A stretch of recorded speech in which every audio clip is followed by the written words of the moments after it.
Metal Gear Rising Revengeance is a major departure from the franchise's stealth roots. With Bayonetta developer Platinum Games at the helm, Revengeance is a fast-paced, action-packed sword-fighting game. While it may not be the Metal Gear we know and love, it's still one of the best action titles I've played in the last few years. Combat in Revengeance is highly stylized, and it's certainly not as deep as a game like Bayonetta. Unless you play on the highest difficulty setting, button mashing is often enough to get past normal enemies. More skill and precision is required for boss fights. Parrying and blocking are some of the most important aspects of melee combat in Revengeance. Some will no doubt find this irritating, but I enjoyed it a great deal. I also liked the fact that dodging was off the table, requiring you to really focus on using your sword to ward off incoming attacks. Revengeance also introduces Blade Mode, in which the world temporarily slows down in order for Raiden to slice and dice his enemies into dozens of little pieces.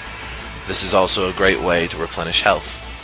Later on in the game, you can also tap into your darker side, invoking your Jack the Ripper alter ego, which gives you an extra combat boost for a short period of time. There are some annoying camera angle issues, but by and large these are no worse than many other third-person action games, and you get used to the camera controls as you progress. I'm also a little bit ambivalent about the ninja run, which basically allows Raiden to run and jump and slide through obstacles simply by holding down a button and moving forward. In Ninja Run, Raiden can also deflect incoming bullets. It's actually pretty fun and gives you a great sense of freedom, but I think it's wasted on a straightforward level design.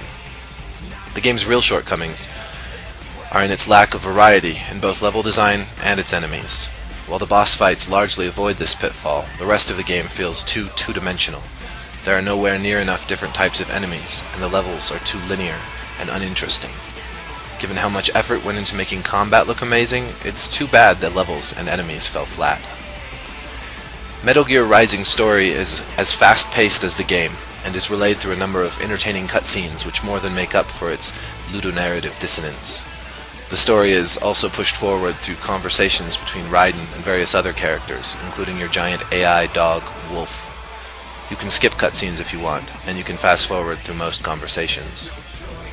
Of course, the story is over the top and absurd and tries too hard to be relevant. The War on Terror and 9/11 are referenced, as are WMDs in Iraq. It all feels a bit out of place in this cyborgian future of PMCs, privatized police forces, and super advanced technology. The final boss is Incoherent, though the game is smart enough to state that explicitly, and there's an underlying sense of humor that makes the story more palatable. Raiden himself is a surprisingly fun protagonist. He's in turns earnest and, when his sociopathic alter ego emerges, frighteningly bloodthirsty. But best of all, he's basically a young Clint Eastwood, if Clint Eastwood were a ninja cyborg designed by a Japanese game developer. All the over-the-top action and melodrama is so much more fun when you view the whole thing as a spaghetti western or a Dirty Harry movie.